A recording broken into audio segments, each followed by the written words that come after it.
For as long as I can remember, I have been a dreamer. Not the kind of dreamer who simply wishes for things, but the kind who plans, sketches, collects images, and scribbles ideas into tattered journals. When I was a girl, I used to watch old films with my grandmother in the creaky White House on Oak Lane, tucked away in a quiet corner of Richmond, Virginia. We'd curl up on the velvet couch with bowls of buttery popcorn and drift into black and white worlds, where love always conquered. All. It was in those shadowy living rooms that I first began to imagine my wedding. Not just the dress or the music, but the feeling of belonging, of being cherished, of every hope aligning just right. By the time I was 23, that dream had become a plan, and the plan had become a series of to-do lists that I pinned to my bedroom wall. I worked as a freelance graphic designer, piecing together logos and flyers for small Richmond businesses. When the freelance gigs were thin, I took extra shifts at Sweet Molly's Bakery, where the scent of sugar and cinnamon clung to my hair, and I learned the steady rhythm of early mornings. Every paycheck, every tip, whether it was $5 or $50, went into my wedding fund. After 3 years, I'd saved just over $20,000. I felt proud, sometimes a little reckless, and very much alive. My fiancé, Paul, was everything I once thought I wanted in a partner: steady, gentle, the sort of man who never rushed a decision and always made time to call his grandmother on Sundays. He'd grown up in a blue-shuttered house in Charlottesville and moved to Richmond for graduate school. We met at a dinner party hosted by a mutual friend. He wore a faded navy sweater, laughed at my dry jokes, and offered to walk me home when it started to rain. I remember the way he held his umbrella, his shoulder warm against mine, and how easily we fell into step with each other. Paul was the sort of man who noticed when my favorite mug was chipped and surprised me with a new one, who remembered my mother's birthday even when I forgot, and who talked about the future with a quiet, steady certainty that made me feel safe. We got engaged on a chilly October evening in the public gardens. He knelt on the dew-damp grass, his hands shaking just a little, and presented a simple gold ring that had belonged to his grandmother. I said yes with my whole heart. For months after, it felt as if the entire world was conspiring in our favor. We took long walks down Monument Avenue, dreaming about the life we would build together. We talked about adopting a rescue dog, about taking a trip to Europe one summer, about having 2, maybe 3 kids. His parents seemed happy for us, if a bit reserved. My parents, well, they always expected a lot, but I believed that love would soften their rough edges. I poured my soul into planning the wedding. The venue was easy, my parents' white Victorian house on Oak Lane. The house was filled with memories, birthday parties, graduations, and quiet evenings on the porch, listening to the cicadas. My mother, always particular, helped me select every detail. We debated over table linens and flower arrangements, finally settling on her old lace tablecloth for the dining table and deep red roses from the local florist, a woman named Marjorie who had known me since I was a child. My father hung string lights across the porch, their soft golden glow turning the old house into something magical. I spent hours making hand-lettered place cards, folding napkins into delicate shapes, and taste-testing cakes until I was sick of sugar. There were moments of tension, of course. Paul's family had opinions about everything, from the menu to the guest list to the way my father planned to walk me down the aisle. My parents seemed to grow more rigid, insisting on certain traditions that felt suffocating, dismissing ideas I cherished. I tried to be patient, to remind myself that every family had its quirks. I told Paul, more than once, that the most important thing was that we loved each other, and that everything else would fall into place. I wanted to believe it. The night before the wedding, I barely slept. I lay awake listening to the familiar creaks of the house, the muffled sound of my parents' voices drifting down the hallway. I imagined my future, saw myself in my mother's old silk robe, cooking breakfast for Paul in our kitchen, sunlight streaming through the window. I imagined the wedding day unfolding perfectly, the laughter, the music, the taste of champagne, the certainty of his hand in mine. But the morning arrived and everything was wrong. I woke to silence. At first, I thought maybe I'd slept through my alarm, but the clock on my nightstand flashed 7:10 right on schedule. The house was unnaturally quiet. No smell of coffee brewing in the kitchen, No sound of my mother humming as she arranged. Flowers, no footsteps in the hallway. My heart began to hammer in my chest. I called out, half expecting my father to appear with a wry grin and a cup of coffee, but only my voice echoed back. I pulled on my robe and walked into the hallway, trying to shake off a sense of dread. The air felt cold and heavy. I passed my parents' bedroom and saw the door was slightly ajar. The bed was made, their suitcases gone. On the hallway table, where my mother usually left her knitting basket, I saw a folded piece of paper. My name was written on the front in her quick, looping handwriting. I picked it up, hands trembling. As I read, the world seemed to tilt. The note was brief, but each word felt like a blow. We can't support this marriage. Too many differences. Too many things unspoken. We're leaving. We hope someday you'll understand. Please don't look for us. There was no apology, no explanation beyond that. Old grievances, barely concealed in the lines between the sentences, seemed to bleed through the page. Years of tension, misunderstandings, hurtful comments, and impossible expectations. The note slipped from my hand and fluttered to the floor. I felt numb, untethered. I stumbled back to my room, hoping that this was just a cruel dream, some twisted joke that would resolve itself by noon. But then I saw my dress, my beautiful wedding dress, the one I'd spent months searching for, altered to fit my body. Just so, draped across my bed, slashed at the waist, lace torn, satin stained with something dark. I couldn't breathe. I sank to my knees, reaching out to touch the ruined fabric, my hands shaking so badly I could barely hold on. I don't remember how long I sat there, staring at the dress. The sun crept higher, casting long stripes of light across the floor. Eventually my phone buzzed on the nightstand and I fumbled for it, desperate for comfort, for something to pull me out of this nightmare. I dialed Paul's number, pressing the phone so hard to my ear that it hurt. He answered after the second ring, his voice barely above a whisper. Hello? There was a hesitation, a strain I'd never heard before. I told him what had happened. My parents gone, the note, the dress. I begged him to come over, to help me make sense of it. But Paul was silent for a long time. When he finally spoke, his words were flat and measured, as if he'd rehearsed them 100 times. I'm so sorry, he said, and I could hear the pain in his voice. I can't do this anymore, it's too much. Your parents, my parents, all the fighting. I thought I could handle it, but I can't. There was a long pause, and I felt the world go silent around me. I'm sorry, I am. I hope you'll be okay. And then he hung up. For a few minutes, I sat perfectly still, the phone pressed to my ear, listening to the empty line. My mind couldn't process what was happening. The house, once so warm and familiar, now felt hostile, as if the walls themselves were closing in. My whole life, every dream I'd ever dared to nurture, seemed to unravel in the space of a single morning. I wandered through the house, not seeing anything. The decorations, the string lights my father had so carefully hung, the fresh roses. On the dining table, the lace tablecloth I'd argued with my mother about, all seemed to mock me. I opened the fridge and saw the cake my best friend Mariah had baked, untouched and perfect. I stared at the pale pink icing, the delicate script that read, "Forever starts today," and I felt tears finally spill down my cheeks.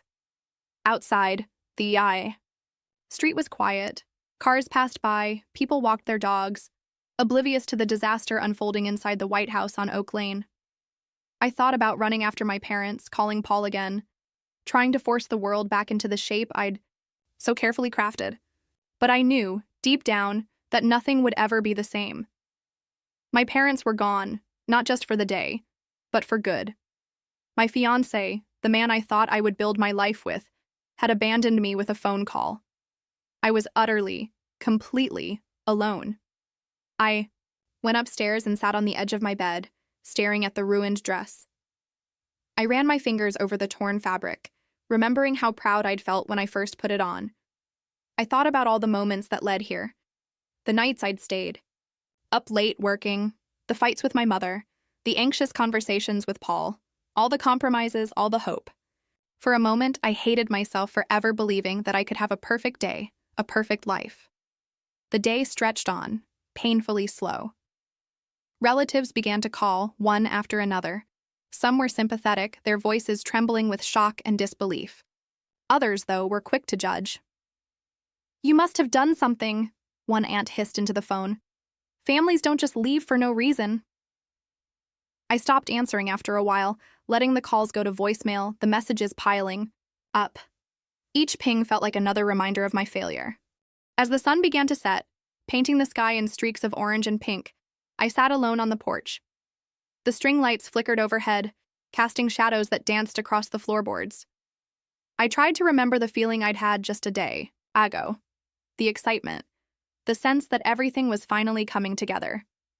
Now, all I felt was emptiness. I thought about leaving, about packing a bag and driving west until I hit the mountains, or north to the border, or even east to the ocean. I had about $400 left in my account. Not enough for a new start, but maybe enough to get lost for a little while. I thought about all the people who had once promised to stand by me and how quickly they disappeared when things got hard. But even as I sat in the ruins of my dream, something inside me refused to give in. Maybe it was stubbornness, just the last flicker of hope.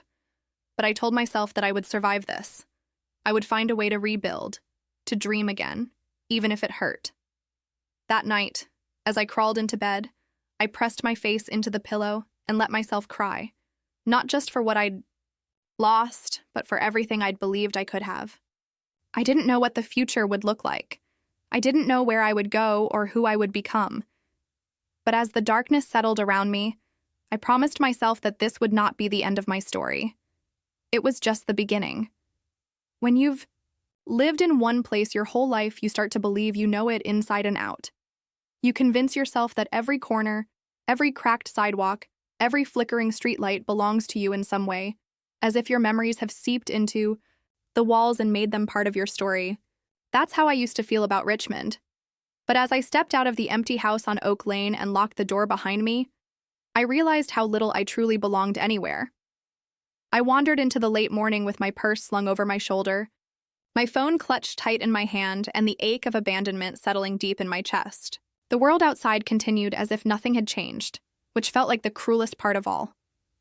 The trees along Oak Lane rustled in the summer breeze, sunlight glinting off car windshields as neighbors drove past, unaware or unconcerned about the disaster unfolding behind those familiar white walls. I walked aimlessly, not sure where I was going, my only certainty the fact that I couldn't bear to stay in that house a moment longer. Each step away felt like a betrayal of my old life, but I kept moving, driven by a restless energy I couldn't explain.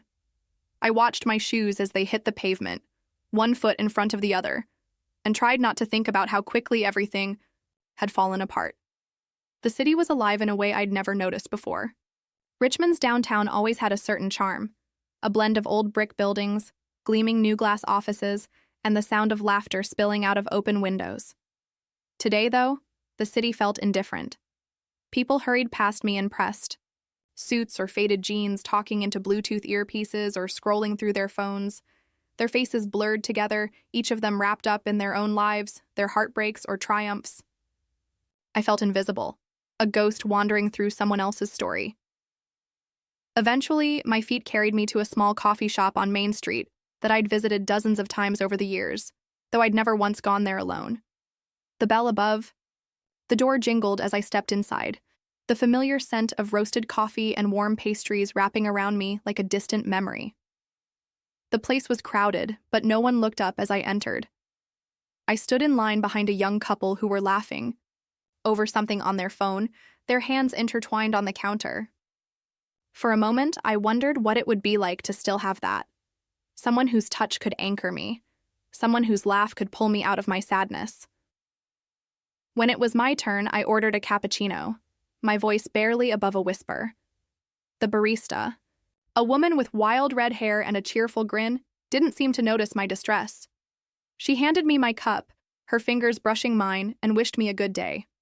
I murmured my thanks and found a small table in the corner, tucking myself against the wall like a wounded animal seeking cover.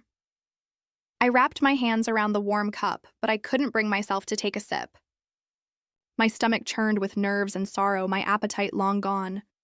I pulled out my phone almost by reflex and checked my messages, half hoping for some word from Paul or my parents, some sign that this was all a misunderstanding. But there was nothing from either of them. Instead, a flood of messages from relatives, some offering hollow sympathy, others full of accusations. I scrolled through them, my heart sinking lower with every line. A real daughter wouldn't drive her family away, one aunt wrote. What did you expect marrying outside our tradition? Another texted. I powered off my phone, letting the silence wrap around me. It was easier to sit in the noise of the cafe than face the chaos of my thoughts. I watched the people around me, students hunched over laptops, an older couple playing chess, a young mother trying to keep her toddler occupied with pieces of croissant. Their lives looked so normal, so uncomplicated from the outside. I envied them, even though I knew better than anyone that appearances meant nothing. Time blurred. I traced the rim of my cup with my finger, replaying the morning again and again in my mind. My parents' note, the ruined dress, Paul's trembling voice on the phone. I tried to convince myself it was all a bad dream, that I would wake up in my childhood bed and find everything unchanged. But even that hope felt childish, naive. I was adrift, cut loose from every anchor I'd ever known. At some point, the crowd in the coffee shop thinned out, replaced by a fresh wave of customers. I felt out of place, painfully aware of the clock ticking forward, the money in my bank account slowly dwindling. I had just over $400 left, enough maybe for a week or two if I was careful. The thought made my heart race. I'd never been alone like this before, not truly. I'd always had someone to fall back on, a parent, a partner, a friend with a couch and a warm blanket. Now it felt like the whole world was balancing on the edge of a knife. Finally, I stood, leaving my untouched cappuccino behind. I stepped back out onto Main Street, the sunlight harsh and unforgiving. The city hummed around me, cars honking in the distance, a street musician playing an old Beatles song on a battered guitar. I turned left, then right, letting my feet decide where to take me. As I walked, memories pressed in on me from every direction. Here was the corner where Paul and I had kissed for the first time after a movie, the marquee still advertising the same romantic comedy. There was the thrift shop where my mother and I had laughed over ridiculous hats before the world became so complicated. Each place held a ghost of my former happiness, and each one seemed to mock me now. I kept walking, hoping that movement would somehow dull the pain, but it only made me feel more lost. The city felt different, its familiar streets twisting into something new and unwelcoming. I crossed busy intersections, wandered down quiet alleys, and found myself in neighborhoods I'd never explored before. Every face I passed seemed like a reminder of how alone I was. At one point, I sat on the edge of a low brick wall outside a bookstore, watching the world go by. I saw a mother push a stroller past, her baby waving a chubby hand in the air. I watched two friends hug, laughing loudly as if nothing could ever hurt them. I wanted to reach out, to ask for help, for comfort, for a reminder that kindness still existed. But the words stuck in my throat. My mind kept circling back to the events of the morning, replaying every detail, searching for some clue, some mistake I could fix. Had I been too stubborn, too hopeful, too blind? Had I missed some warning sign from Paul? Some last chance to make things right with my parents? The questions chased each other through my mind, leaving me dizzy and exhausted. I realized suddenly that I had nowhere to go. My parents' house was no longer home. Paul's apartment was unthinkable. Even my closest friends had lives of their own, commitments and problems I didn't want to burden them with. I was a stranger in my city, a wanderer with no destination. Eventually, hunger pushed me forward. I found a small bakery, one I'd passed 100 times but never visited, and bought a croissant with a few wrinkled dollar bills. I ate it sitting on the curb outside, the pastry dry in my mouth. I sipped water from a plastic bottle, grateful for something to do with my hands. I checked my phone again, despite myself. Still nothing from my parents or Paul. Only more messages, from relatives, the anger in their words burning through the screen. I turned my phone off completely, shoving it deep into my bag. I wandered for hours, the city unfolding around me like a map with no landmarks. I found myself on the campus of the university, where students lounged on the grass, their laughter floating through the air. I watched them for a while, feeling both old and young at the same time, a ghost passing through a world that had moved on without me. The sun began to set, the sky painted in shades of orange and purple. Streetlights flickered on, casting long shadows on the pavement. I walked more slowly now, my legs aching, my heart heavy.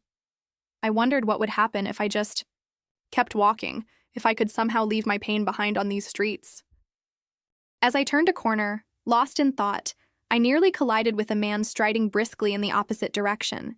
He was tall, well-dressed, with dark hair and a navy suit that looked expensive even to my untrained eye. His briefcase swung at his side, and he wore an air of someone who knew exactly where he was going. The collision jolted me out of my daze. I stumbled back, muttering an apology, but he steadied me with a gentle hand on my arm. "Rough day?" he asked, his voice warm and concerned. There was no judgment in his eyes, only genuine curiosity. I nodded, unable to find the words to describe the storm raging inside me. I wanted to tell him everything, to spill my heartbreak onto the sidewalk and let someone else carry it for a while. But all I could do was shrug, my throat tight with unshed tears. He glanced around as if searching for a solution. "There's a bench just over there," he said, gesturing to a shaded spot beneath a tree. "Would you like to sit down for a moment? You look like you could use a break." Normally, I would have declined, wary of strangers and uncertain intentions. But something about his tone, steady, kind, and free of expectation, made me feel safe. I nodded, letting him guide me to the bench. We sat in silence for a minute, the sounds of the city swirling around us. He didn't press me for details, didn't fill the space with empty chatter. He simply waited, offering his presence as a quiet comfort. "My name's Nathaniel," he said finally, breaking the silence. "But everyone calls me Nate. I work nearby." I managed a small smile, the first in what felt like days. I hesitated, suddenly self-conscious. "I'm just having a hard day." Nate nodded as if he understood exactly what I meant. "Hard days come for all of us," he said gently. "But they don't last forever." His words, simple as they were, felt like a lifeline. I found myself relaxing, the tension in my shoulders easing just a little. For the first time all day, I didn't feel completely alone. We sat together as the sky darkened, the city lights blinking on one by one. People passed by, oblivious to the quiet exchange happening on the bench beneath the tree. Nate didn't ask what had happened, didn't pry into my pain. He just sat with me, a stranger offering kindness in a world that had turned so cold. As the first stars appeared overhead, I realized that maybe, just maybe, this city still had something left for me. Maybe I could find my place again, not in the life I had lost, but in something new, something unexpected. And for the first time since that terrible morning, I let myself hope. When you are alone and broken, kindness can feel like a language you forgot how to speak. I remember sitting on that city bench next to Nate as twilight settled over Richmond, uncertain if I could trust the gentleness in a stranger's voice. I was so used to holding everything inside, to pretending that I was strong enough, composed, enough to weather any storm. But something about the way Nate sat beside me, quiet, patient, without expectation, softened a part of me I hadn't realized had grown so rigid. He introduced himself again, just in case I hadn't heard the first time, and I repeated his name in my mind as if committing it to memory would keep me tethered to the present. Nathaniel, but everyone called him Nate. He asked if I was cold and offered me his jacket, a navy suit coat that seemed too formal for the humid Virginia night, but I accepted anyway, grateful for the warmth and the gesture. At first, our conversation was careful, tiptoeing around the edges of real things. He told me he'd grown up in Boston, the oldest of three, and that he'd moved to Richmond for work about 5 years ago. I wanted something smaller than Boston, he explained. Less noise, fewer people, more space to think. Turns out, Richmond is a little quieter, but not by much. Still, the people here say y'all with a kind of sincerity I never heard up north. His eyes sparkled when he said it, and I smiled for the first time all day. He confessed that his first summer here, he'd gotten hopelessly lost trying to drive downtown. The roads twist in ways that make no sense if you grew up with a grid system. And that he'd once called a neighbor ma'am and been corrected that here, everyone was Miss or Mr., even if they were only 20. I found myself laughing. The sound strange and foreign coming from my lips. It was just a chuckle, but it felt like the first hint of light after a long, gray winter. Nate managed a small publishing company on the outskirts of the city. He described it with affection, as if it were an unruly pet he'd grown fond of. We mostly do regional cookbooks and self-help guides, he told me, but sometimes I get to read poetry manuscripts sent in from as far as Oregon or New York. I always think it's funny how stories travel. Sometimes I read about a place I've never been, and it feels as familiar as my street. His words lingered with me. Stories traveling, stories finding homes. Gradually, as we talked, my guard slipped lower and lower. It wasn't just the gentle way Nate spoke, but the ease with which he moved through conversation. There was never any sense that he was prying, never a hint of the curiosity that sometimes feels like interrogation. He asked about me, yes, but it wasn't the rapid-fire questions of small talk. He left space for silence, for me to fill or leave empty as I needed. That patience was a kind of kindness I hadn't realized I'd needed. I can't pinpoint this exact moment I started to open up, but eventually the dam broke. Maybe it was the way the city lights flickered through the branches overhead, or maybe it was the ache in my chest that begged for relief. I started talking. I told him about my parents, about the note I found that morning, about the wedding dress I'd dreamed of since I was a child, and the cruel way it was ruined. My voice trembled as I recounted Paul's phone call, how I'd clung to hope for a moment before it slipped through my fingers, how his silence felt like the worst betrayal. Nate listened without interrupting. He didn't say, "I understand," or "you'll be fine," or any of the platitudes people offer when they're uncomfortable with your pain. He just nodded, occasionally making a small sound to show he was still with me. When I faltered, searching for words, he waited. When I cried, just a little, quietly, embarrassed to let a stranger see, he handed me a clean handkerchief from his pocket. I hadn't seen one of those in years. I pressed it to my eyes and tried to remember how to breathe. By the time I finished, telling him everything, the street lamps had come on and the city had changed. It was quieter, the rush of daytime replaced by the slow crawl of evening. I felt drained, but lighter, as if the act of speaking had somehow taken the sharpest edge off my grief. Nate didn't offer me advice, didn't try to fix anything. He just sat with me, sharing the silence until it felt comfortable. "Do you want to get something to eat?" he asked after a while. "I know a place that's open late. They have the best burgers in town, or at least that's what the sign says." At first I hesitated. My instinct was to decline, to retreat into my solitude and lick my wounds in private. But the thought of returning to that empty house, of sitting alone with my heartbreak, felt unbearable. And something about the way Nate asked, so casual, so unpressured, made it easy to say yes. So I did. We walked to Rosie's, a diner tucked on the corner of a quiet street I'd never noticed before. It was the kind of place that looked unchanged since the 70s. Red vinyl booths, a jukebox in the corner, a faded menu above the counter advertising milkshakes for $3. The waitress, whose name tag read Linda, greeted Nate by name and winked at me as if we were old friends. He grinned sheepishly and explained that Rosie's was his second office whenever work got too overwhelming. We slid into a booth near the window. I ordered a cheeseburger and fries, though I doubted I'd eat more than a bite. Nate ordered the same with a chocolate milkshake on the side. The food arrived quickly, steaming and fragrant. To my surprise, I found myself hungry. The first bite of the burger was so good it brought tears to my eyes again, but this time I laughed. I couldn't remember the last time I'd tasted anything so satisfying. Nate and I talked about everything and nothing as we ate. He told me about his sister Amelia, who was finishing her last year of college in New York and sent him daily updates about the city. He talked about his dog, a golden retriever named Baxter, who was, in his words, a hopeless optimist and terrible at fetch. I listened, grateful for the distraction. When he asked about my work, I told him about my design projects, about the bakery, about the satisfaction of creating something beautiful out of nothing. Somewhere in the middle of our meal, the jukebox started playing an old Elton John song. Nate sang along, badly but with so much enthusiasm that I couldn't help but join in. For a moment, I wasn't the heartbroken girl with no family, no fiancé, no home.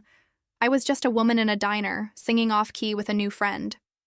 We lingered at Rosie's for a long time. Linda brought us slices of pie on the house, winking, again when she set them down. "You look like you needed this," she whispered to me, and I believed her. I tasted the pie, warm apple, flaky crust, and felt something inside me begin to thaw. When we finally stepped back out into the night, the air was cooler, and the city felt gentler. I realized how tired I was, bone-deep, soul-deep tired. I didn't want to return to the house on Oak Lane. The thought of walking through those empty rooms, facing the ghosts of everything I'd lost, was too much to bear. Nate must have sensed my reluctance. He paused, looking down the street as if searching for the right words. "Look, I know we just met, and I don't want you to feel uncomfortable, but I have a guest room. It's nothing fancy, but it's clean, and Baxter would love the company. You're welcome to stay just for tonight or as long as you need. My sister would tell you herself if she were here. She's always collecting strays, human and otherwise." I stared at him, unsure what to say. Part of me was wary, conditioned to be cautious. But another part, the part that had been abandoned by everyone I trusted, felt seen, felt safe, in a way I hadn't felt in days. I hesitated, weighing the risks. Nate must have sensed my internal struggle, because he pulled out his phone and sent a quick text, narrating as he typed. "Just letting Amelia know I met someone who needs a place to stay," he explained. "She'll probably call in 5 seconds, and demand to FaceTime." He wasn't wrong. Moments later, his phone chimed, and he laughed, turning the screen toward me. There was his sister, a blur of dark hair and big, warm eyes, grinning through the pixels. She waved at me, introduced herself, and welcomed me with such exuberance that I nearly cried again. Amelia insisted I take her room, at least in spirit. She sent a flood of emojis, hearts, houses, smiling faces, followed by a message. "Anyone who can put up with my brother is welcome in our family." It was the first time in days that I felt wanted, not out of obligation, but simply because I was me. Nate and I left Rosie's and walked the few blocks to his apartment. It was a cozy place, filled with mismatched furniture, overflowing bookshelves, and the cheerful chaos that comes from living life fully. Baxter greeted us at the door, his tail wagging so hard he nearly knocked over a lamp. I knelt, letting him lick my hand, and felt a wave of comfort I hadn't known I needed. The guest room was small but welcoming. There was a quilt on the bed, a stack of books on the nightstand, and a note in Amelia's handwriting taped to the door. "Welcome home, friend." I stood in the doorway for a long moment, overwhelmed by gratitude and disbelief. That night, as I settled beneath the covers, I listened to the quiet sounds of the apartment, Nate's footsteps in the kitchen, Baxter's paws on the floor, the hum of distant traffic. For the first time since everything fell apart, I felt safe. Not fixed, not whole, but safe enough to rest, to breathe, to begin healing. Lying there in the dark, I thought about the strange twists of fate that bring people together. I thought about how kindness, especially from a stranger, can feel like sunlight after a storm. I didn't know what tomorrow would bring. I didn't know how long I'd stay or what the future might look like. But for the first time since my life unraveled, I believed that maybe, just maybe, I would be okay. And as I drifted off to sleep in the warmth of my new borrowed sanctuary, I felt a flicker of hope, small but steady, kindled by the generosity of a stranger who had become, in one extraordinary evening, my friend. A month passed in Richmond's fan district, and each day felt like a quiet act of rebuilding. I'd never imagined my life could change so quickly, or that I'd find something, resembling home in a house that was not my own, among people who had been strangers to me only weeks before.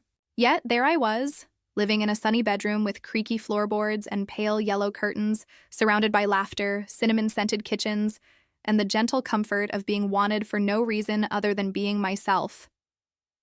Nate's home became my shelter, a place to breathe and start over. It wasn't a grand mansion, just a 2-story brick row house nestled between neighbors with painted doors and flower boxes. The fan district had a magic to it. Leafy streets, stoops where people lingered over coffee, the sound of bicycle bells and children's laughter in the afternoon. I took long walks to clear my head, letting the city's rhythm pull me forward, until the fear that used to haunt my steps finally started to fade. At first, I was a guest in every sense. Nate never made me feel like a burden, but I tiptoed around, careful not to take up too much space. Baxter, his golden retriever, was the first to break through my reserve. He followed me everywhere, nudging my hand until I scratched behind his ears or curling up beside my feet as I worked on freelance design jobs at the kitchen table. His trust came so easily. With time, I started to trust too. Nate's sister Amelia was the second. She came down from New York to visit and declared immediately that I was family, whether I liked it or not. She swept into the house with boxes of books, fresh bread from a local bakery, and a contagious, irrepressible cheer. Amelia filled the kitchen with stories about disastrous first dates, dorm room disasters, dreams of someday opening her independent bookstore. She insisted I join her for a book crawl one Saturday afternoon, hopping from shop to shop, trading recommendations with the owners, and collecting secondhand poetry collections. I ended the day with arms full of stories and a sense of belonging I hadn't felt since childhood. Nate's mother, Evelyn, was a presence as warm as sunlight. The first time I met her, she pulled me into a fierce hug, not caring about my awkwardness or hesitation. "We take care of each other," she whispered into my hair, and I believed her. She brought over casseroles, taught me how to bake her favorite buttermilk biscuits, and shared family photos over coffee. It was Evelyn who helped me see that a family could be chosen, and that love didn't always come wrapped in the shape I'd once imagined. Nate and I found our rhythm, slow and gentle. We were careful at first, both of us wounded in different ways. He was patient, never pushing me to talk about what I wasn't ready to share. Instead, we talked about the present, about his work at the publishing company, about the manuscripts that crossed his desk, about the strange and beautiful ways people told their stories. He read me snippets from his favorite submissions, and I showed him my sketches, letting him in on the worlds I created with lines and colors. We took long walks on Sunday mornings along the James River, sometimes talking, moving in comfortable silence. Something was healing in the way the water flowed steadily past, as if reminding me that life moved on, even when I wasn't sure I could. Nate would bring a thermos of coffee and 2 chipped mugs, and we'd sit on a bench beneath the sycamore trees watching the world go by. In those quiet hours, I began to believe I could start over, that maybe I was worthy of love and happiness, even if it didn't look the way I'd planned. Not everything was easy, of course. Some days, the past reached out and grabbed me by the throat. I'd wake in the middle of the night from dreams of my parents' house, of my mother's disappointed eyes, and my father's silence. My phone, though mostly silent now, would sometimes buzz with a message from an old friend or a relative, sometimes angry, sometimes pleading, always heavy with guilt and accusation. My parents' messages hurt the most. Sometimes they were short and sharp. "You abandoned us." Other times they stretched into paragraphs, looping through old arguments and unhealed wounds. For a long time, I responded, trying to explain, trying to find a way back to understanding. But the more I wrote, the more I realized no magic word would heal everything. I learned slowly to let the messages sit unread. I turned off notifications, allowed myself the space to grieve what I'd lost without being pulled back into the pain. There were nights when I cried, missing the people I'd loved, the home that no longer felt like mine. I grieved the wedding that never happened, the dress I'd once adored, the photos I would never take, the vows left unsaid. But in the morning, sunlight streamed through my window. Baxter nudged my hand, and the promise of a new day made it a little easier to get up, to try again. I started to rebuild in small, practical ways. My freelance work picked up, and soon I was designing websites for local shops and nonprofits, even getting a few jobs from connections Nate had made at the publishing company. The money wasn't much, sometimes just a few $100s here or there, but each project reminded me that I could stand on my own 2 feet. I set up a little desk in the corner of my room, hung sketches above it, and let myself feel proud of every step forward. Around me, Nate's friends and family drew me into their circle. There were backyard barbecues and movie nights, game nights, with bad pizza and better jokes. I met neighbors who invited me to community potlucks, who waved when I passed on the street. I was surprised by how quickly people let me in, how much they cared without knowing my whole story. It was a new kind of family, one built not on shared blood, but on shared kindness. Nate and I slowly and gently grew closer. There was no rush, no grand declarations, just quiet companionship that deepened with each day. We cooked together, sharing recipes and laughter in the kitchen, sometimes dancing barefoot to old Motown records. We went to farmers' markets on Saturdays, filling our bags with peaches and fresh bread, eating breakfast on the porch in the golden light. One evening, after a long walk along the river, Nate stopped beneath a sky dusted with stars. He took my hand, his thumb tracing slow circles on my skin, and asked, "What would you say if we started over? No grand plans, no pressure, just us. We don't have to know where it's going, only that we want to walk there together." The hope in his voice was soft and sincere, and it echoed the hope I felt tentatively blooming inside my own heart. I said yes. Not the desperate yes of someone afraid to be alone, but a hopeful, deliberate yes. I wanted this life, this new beginning, even if it was imperfect, even if it came from ashes. Life wasn't magically healed, but there was peace in its rhythms. I learned to find joy in small things, in the laughter that bubbled up around the dinner table, in the sweetness of Amelia's cookies, in the gentle chaos of a house filled with friends and pets. I ran along the river in the mornings, letting the crisp air clear my mind. I went to art classes at the community center, letting myself play with colors and shapes like I hadn't since I was a girl. There were setbacks, of course. Sometimes, the shadows of my old life tried to creep in, dragging old doubts and fears with them. But here, in this house, I learned to fight back, not with anger, but with acceptance. I wrote letters to my parents that I never sent, pouring my heartbreak and forgiveness onto the page. I allowed myself to miss them, to love them from a distance, but I stopped letting their pain dictate my choices. In the fan district, I started to build new traditions. On Sundays, I baked bread with Evelyn, the kitchen filling with warmth and the promise of shared meals. On Fridays, Amelia and I browsed secondhand stores for hidden treasures, old records, worn novels, forgotten art supplies. I let the city become my own, one memory at a time. Sometimes, I wondered what my life would have been if my wedding had gone as planned. Would I have been happy, or would I always have felt the weight of someone else's expectations? Would I have learned to speak my truth, or would I have lost myself in trying to please everyone else? The questions didn't haunt me the way they once did. Instead, they became reminders of how far I'd come. Nate and I found comfort in each other's presence. We were two people who had been broken in different ways, learning to build something new from the pieces. We talked about the future, but only in soft, hopeful outlines. Maybe a trip to Europe someday, maybe a dog for Baxter to play with, maybe a house of our own. There were no promises, only the steady commitment to show up for each other, day by day. Every so often, I would get another message from my past, sometimes angry, sometimes pleading, sometimes just silence. I learned not to let it define me. I didn't owe anyone my pain, and I didn't have to live in the shadow of what might have been. I could choose peace and joy and the quiet strength of self-acceptance. I never had the wedding I dreamed of as a girl. There were no vows beneath an arch of roses, no first dance in a room full of family and friends.